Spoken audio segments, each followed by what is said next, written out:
Hey, okay, like I said when we were just online with this slide 15 through 21, just going to listen to me talk here a little bit. And because this really doesn't go with the law side of it, this really goes with more of how to search once you're inside. And unfortunately, because we're not in a room, there's not something that we could do. So I'm just going to sort of talk about this for a little bit. So before we get into the slide, I just want to let you know, obviously, when you're at a crime scene and doing what they call an investigatory search, you know, the idea is to, you know, ensure that there was a crime that was committed and understanding what that specific crime was. You know, and the idea is also establishing when the crime was committed. So we're getting into the when, the who's, the hows, and the whys. And so, you know, they offer up identifying who committed the crime, explaining how the crime was committed, and suggesting why the crime was committed. That's sort of when you're going to be looking into like a crime scene. Those are some of the things that you're like going to be like sort of like putting that into perspective while you're doing the search. But the idea with that, and this is really important, is you got to let the scene dictate what the who, what, where, and whys are. You can't have that in your head already. You got to let the scene tell it, because otherwise you start slanting the evidence so that that way it fits your theory, and that's not what we do. So, um, anyways, so like say this one here talks about like organizing the crime scene, and this is like more from a police supervisor perspective. So like say I keep using, let's say, White Pigeon. So let's say you're in White Pigeon and they don't have a whole lot of officers that work out of there, but the county also covers that and also the state police. So you will get some backup in those specific areas. So you're going to have to deal with like dividing duties, selecting a search pattern, assigning personnel, and we'll talk about all this in a little bit. But I mean, most of the times, if something that happens, the county will have their crime scene investigators come out, or the state will have their crime scene people come out. So it is a nice tool to have for those smaller towns. Where some of the larger towns like GRPD, KDPS, Niles, they have their own, and sometimes they work together with the state police as well too. So let me see here. So yeah, some of those decisions really are dependent on whether that's understanding if the scene was immediately secured and whether the scene is considered to be a true or it's uncontaminated scene. So let's say that we have an event that takes place. Well, let's say at Glen Oaks. You know, if it happened in a classroom, we could say it possibly was uncontaminated. If it happened in a lunchroom, or you know, like on a populated day, there could be 40 or 50 people in there, other people walking in, or you know, you take it at one of the local malls. That would be another place where it could be contaminated. Specifically, if it wasn't called in immediately, I mean, that would also continue to show that it might be contaminated. So, anyways, just things to keep in consideration. Again, this is just introductory. So the idea between crime scene, uh, you know, they divided this up on an earlier slide. There actually was 12 slides with this, but it was just way too bulky, and so I simplified it a little bit and it made it a little clearer to understand. So crime scene, interior or exterior. You know, and they had these divided up here, but so I put this little picture in here. So, and that basically talks about what we would call as a circle search pattern.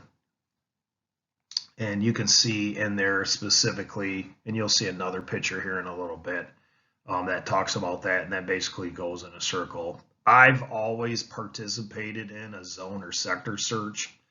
when I do that. But I have seen folks do lane search as well too. Circle searches, I haven't seen a whole lot of it. But those are all three things that you could actually use. But it's basically the idea is to divide it all up and not just walk through because you're going to miss everything. Think of it as you know, you're canvassing an area all in a line. And so whether that's a lane search or it's a circle search or a zone sector search, which we'll see in a minute, is to do it what's called systematically. So that way you can locate the evidence as well. And here is a sector search. And let's say that this is like, oh, I don't know. Let's say this is essentially at a Niles High. Let's say it's at Sturgis High School. And so essentially what you do is you would overlay this OABC area in over the actual high school itself. And then you may have, even with that, you may have the high school divided up into smaller areas. Let's say that they had an active shooter there. So they would then take that and take like A and then, or I'm sorry, you can see it here down in the B, but they would then sector that off into B. And then essentially what they could actually do is, let's say that they would even sector some of those rooms off where particular something that happened, and they would actually cover it in that same faction. So it's just the documentation of it. Nothing's right or wrong or anything of that sort. It's just you have to decide that when you're at the scene, and most of the time when you're a patrol officer, you're not going to be making those decisions. You're going to have somebody tell you how it is that it's going to be done until you got 5, 6, 7, or at least 10 years on. And you have a little bit of information on how to conduct these type of searches, which we'll be getting to in a little bit. So this also talks about building searches as well too, which is totally something different than crime scene searches. I teach this at the academy, and are you ready? We actually spend almost 7 hours doing this, and so I have one slide to sort of talk about this. And the book and the PowerPoint didn't offer much more. But basically what it's talking about is that when you're going to be doing your building searches, you want to be able to get as much information as possible before you go in. So that's the first point right there. You're going to not always go in with yourself. You're going to have several people that are going to go in with you, and you create this pod as you're heading into the actual building. And as some of you all have played Call of Duty, it's not too far off from that. Okay, or you played Teams on Fortnite or something of that nature. And you can access all available resources. I mean, that would also be, let's say we're doing it at a school and there's cameras within the school. I mean, obviously you would want to be able to extract that information before going in as well too. I think safety first and last. I mean, obviously, but this last thing that I brought up here is it's what's called the fatal funnel. And basically what that is that you can see in this area right here, this is a doorway, and in the actual doorway is where it is that you have the strongest possibility to get killed.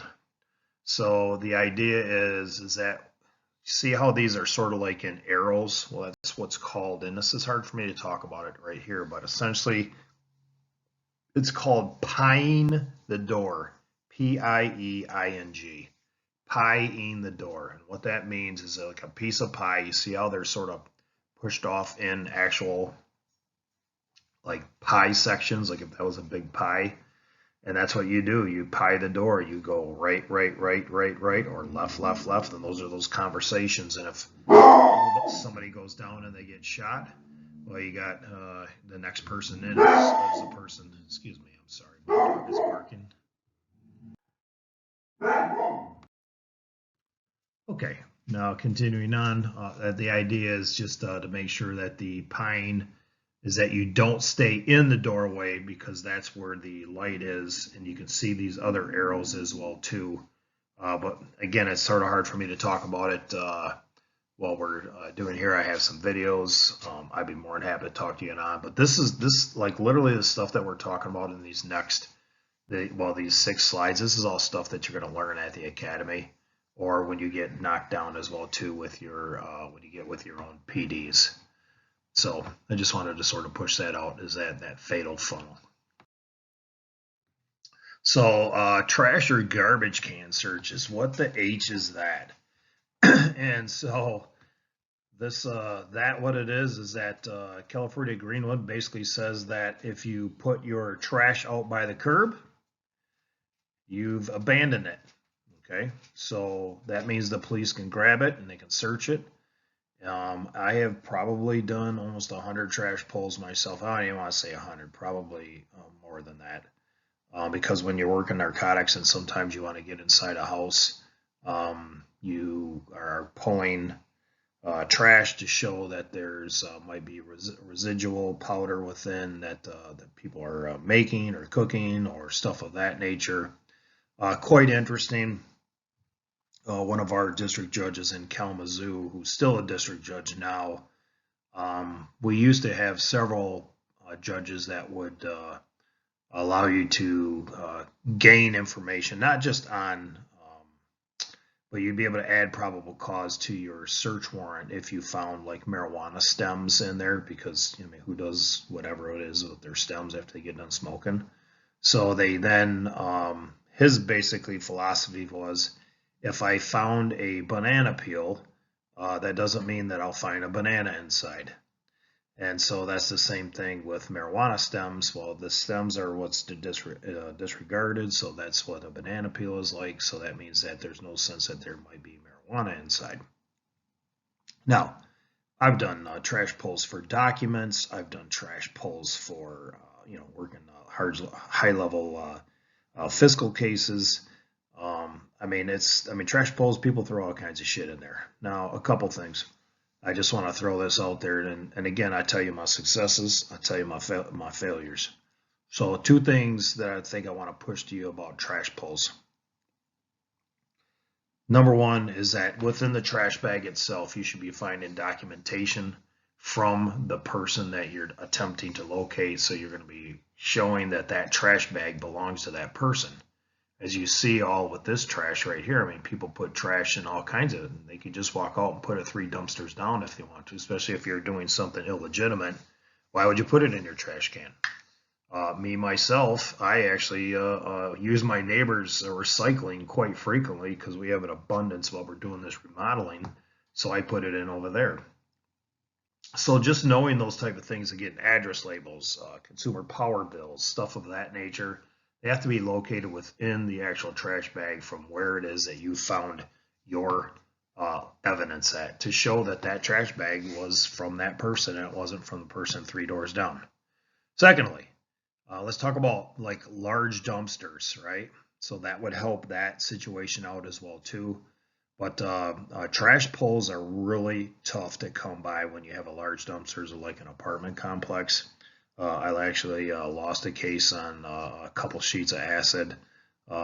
This is way back in the 90s. And so that was my problem that I had. I did not write that into my search warrant, that description that I took where I was looking for. So basically, so I don't know, maybe you do, maybe you don't, I don't really care. But some blotter acid that they were using. And I found some discard of the actual bottles, but I did not document in my search warrant that there was actually papers from that specific person within the trash bag that I found the blotter plastic from. So just wanted to sort of pass that along. Again, something that you will want to hold in your own hat as well too. So trash must not be located within the curtilage. That means it has to be out to the street. If it's too close to the house and it's not out by the street, it's not disregarded yet, so you can't go and get it. It's not been abandoned. So basically, that says consult with your agency is legal, but I can tell you in Michigan, if it's not out by the street, you ain't gonna be able to grab it. So that was about it. The last one, this is a river search or lake search. Unfortunately, I've had to do a few of these before as well too. But basically what that is that they're all walking in a line there, and they're probably looking for a dead body, or something of that nature, or a gun or something of that nature, and they're trying to kick it with their feet to find it. I doubt it's a fishing trip. So anyway, so just about something about dead bodies. And again, this is something we cover in Academy. To have one slide for it, and that's what they offer, because this is just an intro class, is that don't touch the dead body. That's literally what they're going to say to you. They're going to slap you over the head. Don't touch the body until the coroner or the medical examiner has arrived and they say that you can touch it, because you are tampering with that body and that evidence area, and you can't do it until somebody gets there, and that being the coroner or the medical, and the coroner has to give the permission for it, so, or a medical examiner. Sometimes you'll be sitting there for an hour and a half. Okay, so I mean it takes time, because there's not a whole lot of medical examiners out there, and so you just sit. You can process the scene around it, but you can't process the body. So search around and beneath the body after its removal. You never know what you're going to find underneath it. I won't get too graphic, but I have found a few things specifically on. I had this case where this. If it's too graphic, you can just turn this down, but I'll just offer this up to you. So I had this person that had some mental health issues, and this person, we walked into this smelly apartment in this foul odor, which that's how they start out. And they had turned their stove up to 400 degrees and turned opened the door on it. And Ed ate a bunch of roach killer, and the body was completely like bloated. Like, this dude was weighing about 150 pounds, but he looked like about 500 pounds, and he was completely, I mean, just it was he looked like a hot air balloon. And as soon as he was touched to move, it was the most foul smell I've ever smelled in my life. And but because he basically was like a bloated deer on the side of the highway, and but we didn't find the decon box, or was it decon, but the roach killer box underneath him once we moved it out. So just stuff of that nature, which we really didn't pay much attention at the time. It wasn't until we got to the autopsy that we ended up finding out that it was that's what it was that he passed away from. It's ingested a poison. So policy determines the extent of the search. We go back to the lawful side of it that we talked about earlier.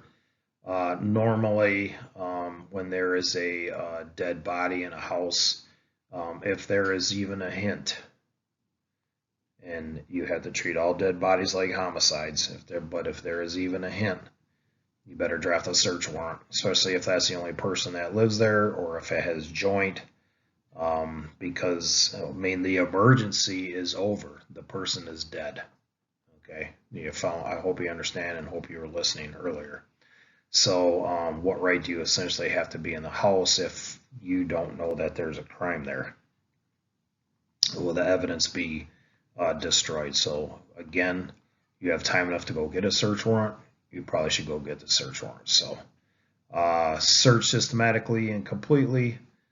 Same thing we talked about earlier. Just make sure that you use a systematic approach, and it's okay to go over it 2 or 3 times, especially if the scene hasn't told you what it is that or you haven't learned what the scene has told you. Bring a fresh eyes in. Have them actually look at it as well too. We're going to our last slide. The use of dogs in search. So the use of dogs in search. So a dog obviously trained to detect drugs, other chemicals, locate suspects, as it says here, narcotics, explosive, cadavers. If you don't know what a cadaver dog that is, that's a dog that's looking for dead bodies. a dog can be, obviously very invaluable, or very valuable to a patrol officer without a doubt. They can again, they can locate suspects. You got the situation about narcotics, explosive, cadavers, and more. The idea though is what's really interesting is that I don't know if you know this, but probably almost, I think they said the stat is about 80% of all money actually has drug residue on it, whether it be cocaine, marijuana, heroin, or something of that nature, because drugs are so prevalent. We actually used to use dogs to, we would hide suspected drug money, outside of a car or in a room, and the dog would end up hitting on where the money was at, and then we could say, well, that money came from narcotics dealing because there was drugs on it, and so it's ours. So we would specifically seize it. So can't do that anymore. So at any rate, but it's a good story. Dogs are good for bombs, chemicals, and drug detection. They track people. They track lost people, lost persons. If you'd like to find something to follow, if this type of stuff interests you, a good friend of mine who works for Cass County, Tiffany Graves, her husband was Ben Graves. He's a lieutenant at the tribe. It's Nellie the Bloodhound. That's the Facebook page. I mean, the gosh damn dog's got more friends than I do. I don't know how that happens, but yeah. So Nellie's got. She's been there for a while, and she is actually a cadaver dog. She's one of the very few dogs in the area, and not even in the state of Michigan, that is again can look for cadavers and lost people, and those are like I say, they don't have too many of them around there. So Nellie is a good follow if that's something you're interested in. So like I say, this is the end of this specific slide section. And if you have other questions, by all means, hit me up. But I didn't want to make your head too swelled up from everything that you learned from the law side of it, because that is a ton of information to learn. So that's it.